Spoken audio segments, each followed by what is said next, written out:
Welcome to Morning Message for August the 11th.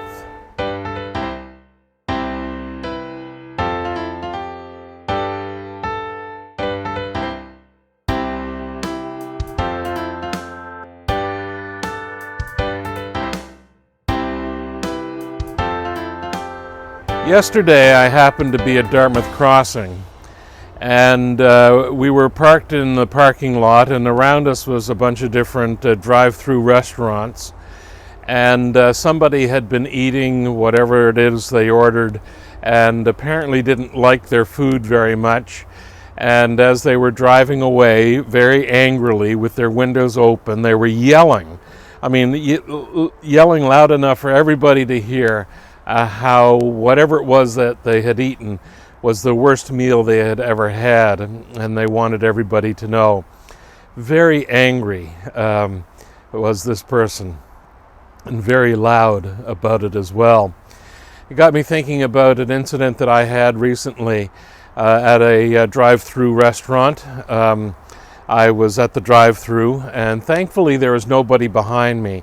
But I always get a little anxious when I go through a drive-through because you really just have a fraction of a second between driving up to the little speaker box with the menu and really no time to look at the menu to see what it is that you want. You need to know what that restaurant serves and what you want before you get to that little box. And that menu, you have such little time with it before there's the pressure to actually order. So I knew what I wanted.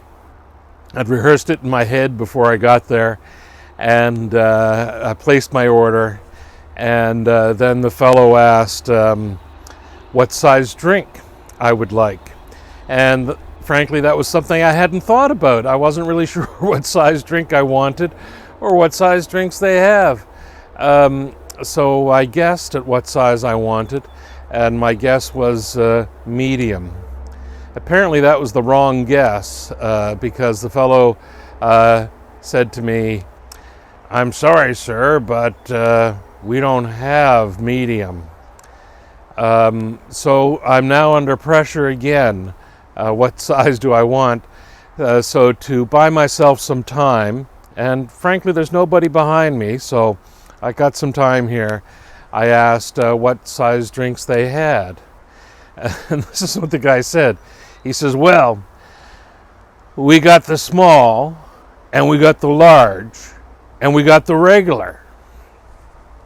Now, if he had said that we have the small, the regular, and the large, I would have said, "Oh, well, then I probably want a regular." But that's not what he said. He said, "We got the small, and we got the large, and we got the regular." So I'm thinking, well, how big is that regular? So I said to him, I said, "Well, how big is the regular?" And he says, well, it's medium. It's between small and large. I said, "Well, I guess it's the medium I want then." I mean, he knew what it was that I was ordering. I knew that was the size I wanted. And I was thinking, what we need is a little bit of patience with one another. I mean, we're in a pandemic. Things are kind of opening up, and we're all a little nervous about that. And even in the midst of all of this, we still need to exercise a great deal of patience with one another. St. Paul, in his letter to the Corinthians, the first one, chapter 13, you know it. If you've ever been to a wedding, you've heard this one. You know, love is patient and kind. It's not envious or boastful or arrogant or rude.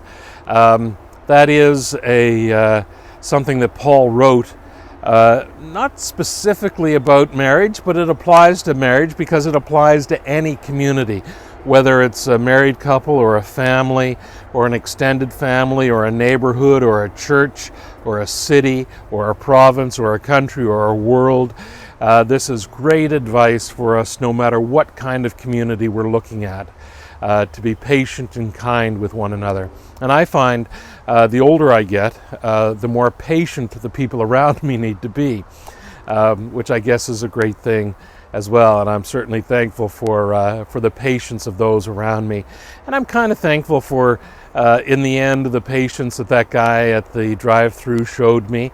And I'm grateful for the patience that I showed him. And I think that's the kind of thing we need to have with one another. Treat things with a little bit of kindness, treat things with a little bit of humor, and then we won't find ourselves driving through a parking lot angry because the food we got wasn't up to the quality we were experiencing. And we can have that kind of patience, that kind of love for one another. That's our hope and expectation of the church. That's our hope and expectation of whatever community we're in.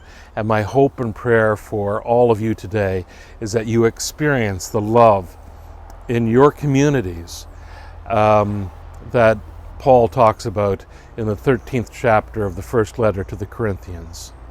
God bless. Amen.